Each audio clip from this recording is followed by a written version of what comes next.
রানিস blogs and কিচেনের নতুন একটি ব্লগে আপনাদের সকলকে ওয়েলকাম। আজকে হলো জামাই ষষ্ঠী। ওই কথায় আছে না, বাঙালির 12 মাসে 13 পার্বণ, সেই রকমই একটি পার্বণ। তো সকালবেলা স্নান করে রেডি হয়ে নিয়েছি। আর এই যে শাড়িটা পরেছি, এটা আগের বছর জামাই ষষ্ঠীতে আমাকে মা দিয়েছিল।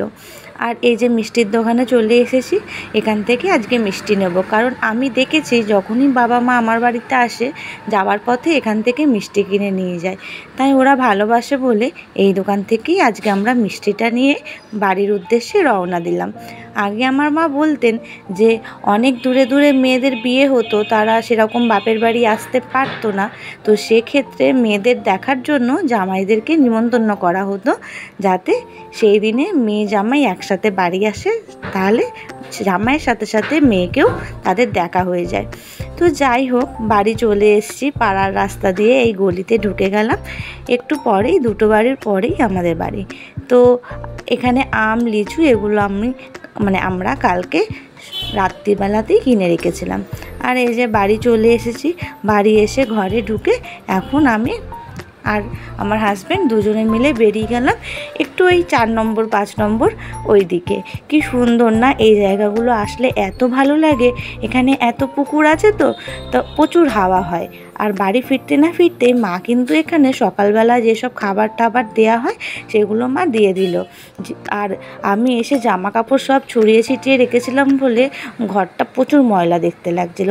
সে যাই হোক, তার ছিল অফিস, সে তাড়াতাড়ি করে চিড়ে দই খই এসব খেয়ে বেরিয়ে গেল।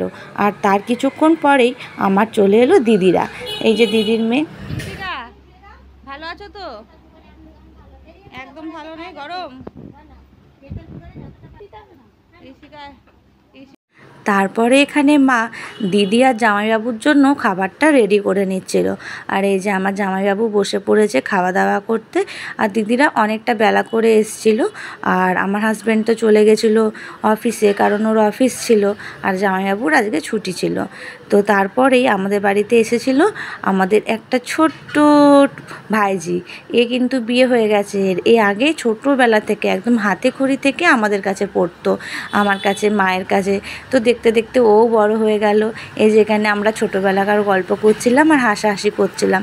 তো ওকে আমি বললাম যে আমি তো এরকম ব্লগ বানাই, আমি কি তোর একটুখানি ক্লিপ নেব, ভিডিও করব? বলছে হ্যাঁ করো। তো সেখানে ও আর ওর হাজব্যান্ড এসছে। আর এখানে মা আম, লিচু, মিষ্টি এগুলো খেতে দিয়েছিল। তারপরে দুপুরবেলা খাওয়া দাওয়াতে ছিল 3-4 রকম ভাজা, ভাত, মুসুরির ডাল, খাসির মাংস, দই কাতলা, চাটনি, পাঁপড় আর 3 রকমের মিষ্টি, আর হলো দই। আসলে কি গরম, তো তার মধ্যে দিদি জামাইবাবুরা বা আমরা সবাই বারণ করেছিলাম যে বেশি কিছু আয়োজন করতে না, মোটামুটিও একটু খাওয়ার মতো। কারণ প্রায় দিন এসে তো আমরা খাই, এটা নিয়ে কোনো সন্দেহের কোনো অবকাশ নেই। আর এই যে জামাইবাবু বসে পড়েছে। জামাইবাবুকে খুব বললাম যে একটা গেঞ্জি পরো, কারণ আমি কিন্তু তোমার ভিডিও করব। আর এই যে আমার দিদির মেয়ে, ওর খেতে ভালো লাগছে না, ওর গরম লাগছে। আর ও শুধুমাত্র মাছ, মাংস আর আলু ভাজা নিয়েছে। সন্ধেবেলাতে আমি, আমার হাজব্যান্ড, দাদা আমরা সবাই মিলে গেছিলাম একটু পার্কে ঘুরতে। এই পার্কটা কিন্তু আমাদের বাড়ি থেকে প্রায় 10-15 মিনিট মতো লাগে যেতে। আর রাতের দিকে হয়েছে বৃষ্টি। জামাই ষষ্ঠীর ব্লগ এখানে শেষ করলাম। ব্লগটা কেমন লাগলো জানাতে একদম ভুলবেন না। দেখা হচ্ছে অন্যদিন অন্য কোনো ব্লগে।